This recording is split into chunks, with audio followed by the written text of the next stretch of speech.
The first person to stand against any great evil is always the most courageous. To be the first one to call out any great injustice is to invite ridicule, scorn, even persecution. It's difficult to imagine today just how brave were the first slave owners to call for the abolition of slavery, the first men and women to advocate women's suffrage, the first activists to call for the end of apartheid. In the end, their cause is recognized as just, and these brave souls are lauded, often posthumously, as heroes. But in the beginning, no one wants to admit that they are a party, even unwittingly, to a great evil. The wildest injustices can be legitimized simply because they are popular. Today, just such a popular injustice exists. It has been infused into our culture and taken up as a cause. It is fervently believed in and advocated with great passion and force, and to speak out against it is to risk persecution and scorn.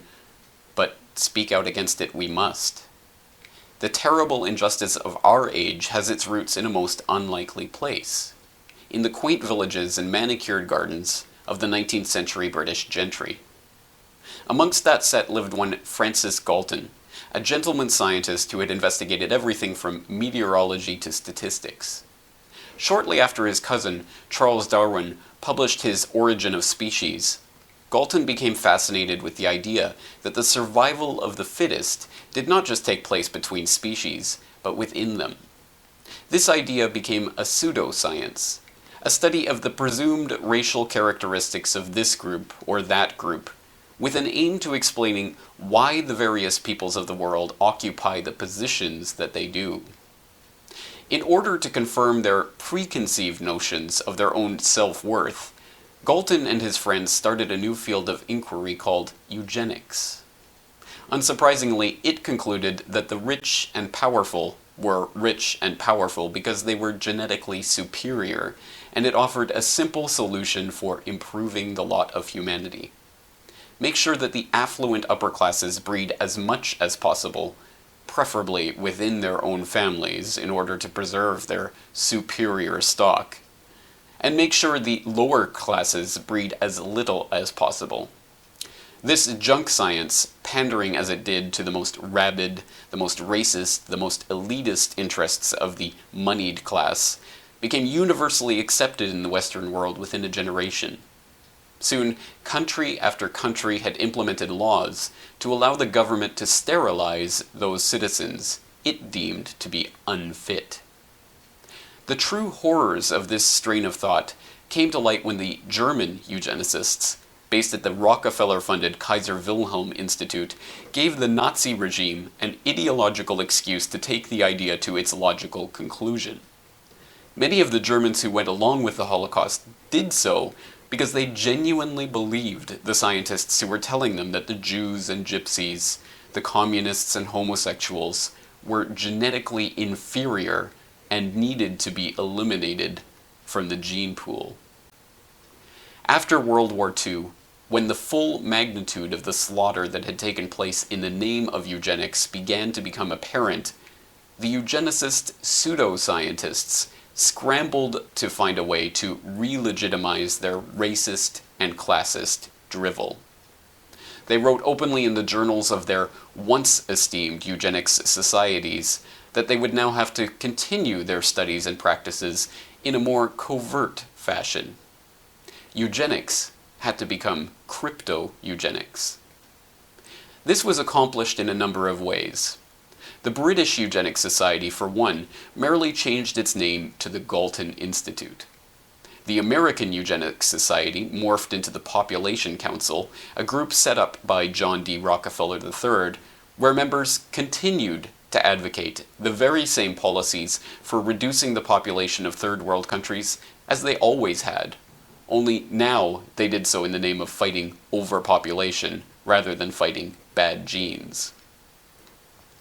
Julian Huxley, brother of the famous writer, helped organize UNESCO in 1945.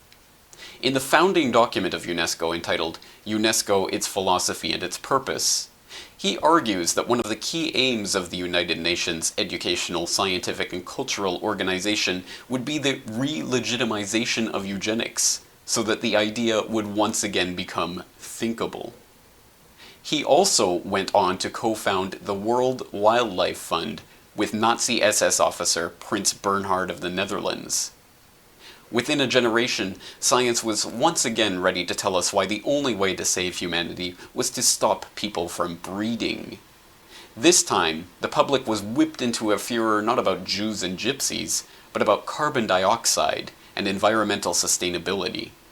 The cover had changed, but the racist eugenicist text remained the same. In the logic of the eugenicists, the meaning of human life is itself transformed. Instead of something valuable, something precious, something to be desired and nurtured, fought for and celebrated, humanity is reimagined as a cancer, something inherently evil, the mere existence of which is a burden on the world. This, unsurprisingly, encapsulates the modern environmental movement's position almost perfectly. Human life is no longer something to be treasured, but something to be measured in carbon and then reduced.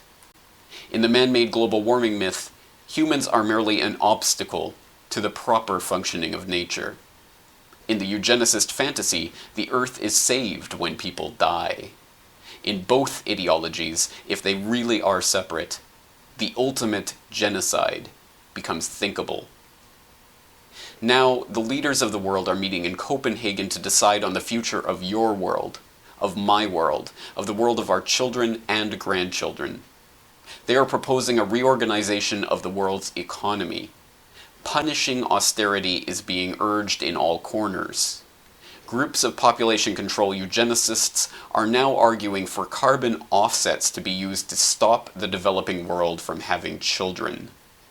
The choir of madness is growing by the day, and everything seems set to reach an intolerable crescendo.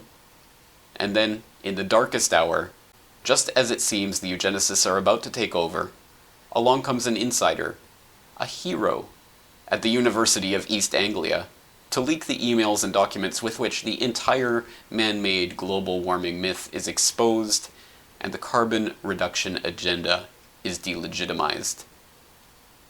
It is not always popular to stand against a great injustice, but it is always right. For the Corbett Report, I am James Corbett in Western Japan.